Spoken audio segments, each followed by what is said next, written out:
Hey everyone, welcome back. So my lovely client Chrissy has come in and she's had these nails on for over 3 weeks now, and we decided because they'd been infilled like 4 or 5 times, we decided, and they had lots of different colours underneath, like greys and blacks and things like that. So because we were going with a nice light pink today, we have decided to do a soak off and a nice fresh set.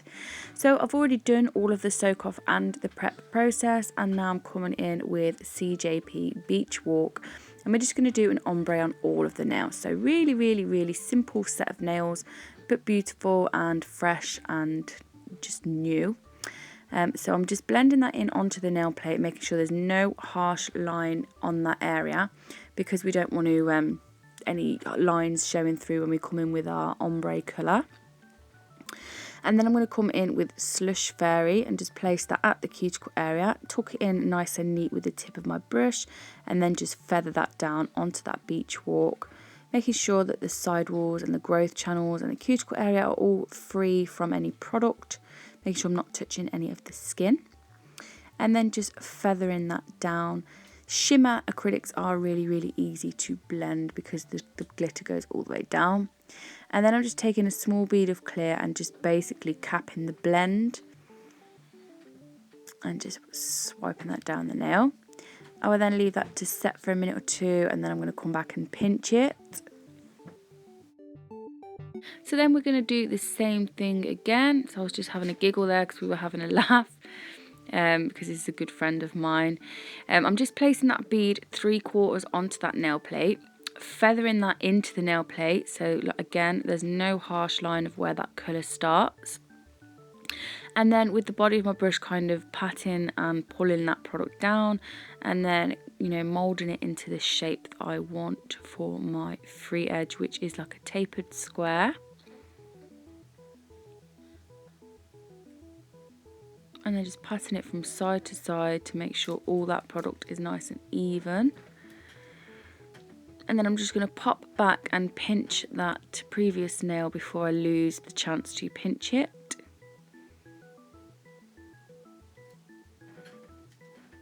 And then again coming in with that Slush Fairy, placing it at the cuticle area, tucking it in nice and neat with the tip of my brush, gently patting it down with the body and feathering the front of that bead rather than the whole bead down. And then I will come in with crystal glass and just cap the blend area. So again, super simple, super easy, but I love these two colours together.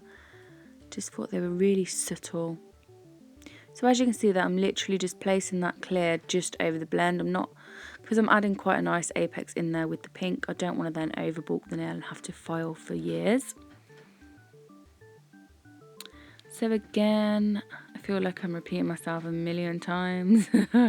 Whenever you do ombres, you want to always blend that bead that you're placing down on the nail plate. Make sure you're blending it out super well so that your ombre colour it's not going to shine through and you're not going to have that harsh line. Just makes your life a hell of a lot easier when you're blending colours as well. It is always difficult to blend out when you're using more like pigmented colours like say reds or blacks. They are just tricky colours to ombre, and you just have to get that, you have to spend a little extra time making sure that it's all perfect.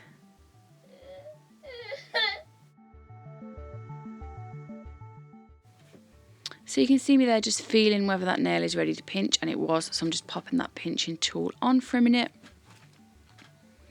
And then I'm coming back to this index finger and going in with that cuticle bead, and again just blending it down to make that nice ombre. Tucking it in the cuticle area and the growth channels.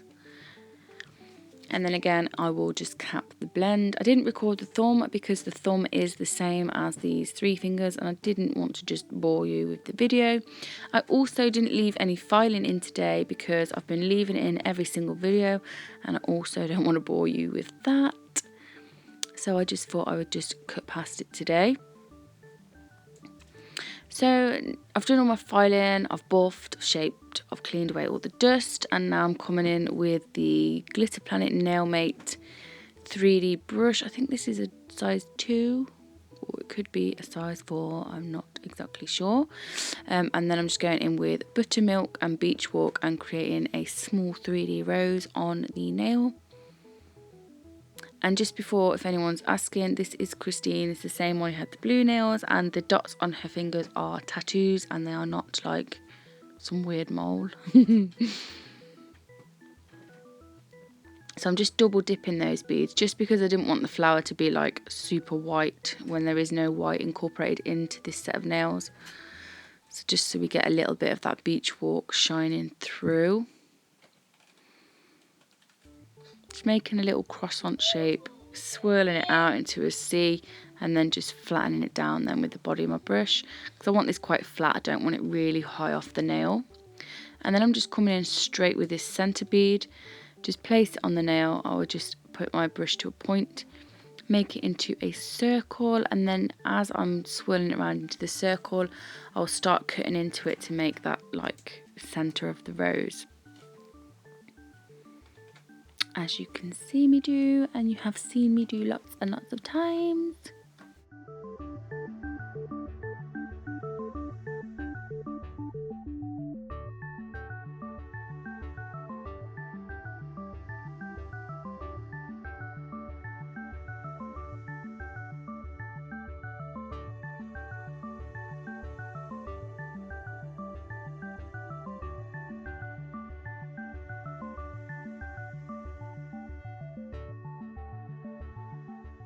And then the best part of the video is the top coat. I just love these nails, so simple, so pretty. So yeah, just using CJP tack-free top gloss and going over all of those nails. Then I will cure that in the lamp for 60 seconds to cure, and I will come in with my cuticle oil after those have cooled down when they've come out of the lamp. And then that is the end of the video, and I have left a little clip at the end so you can see the final results. Please give this video a thumbs up if you've enjoyed watching, and please hit that subscribe button if you're not already. I love you all so much, and I will see you all again in my next video. Bye!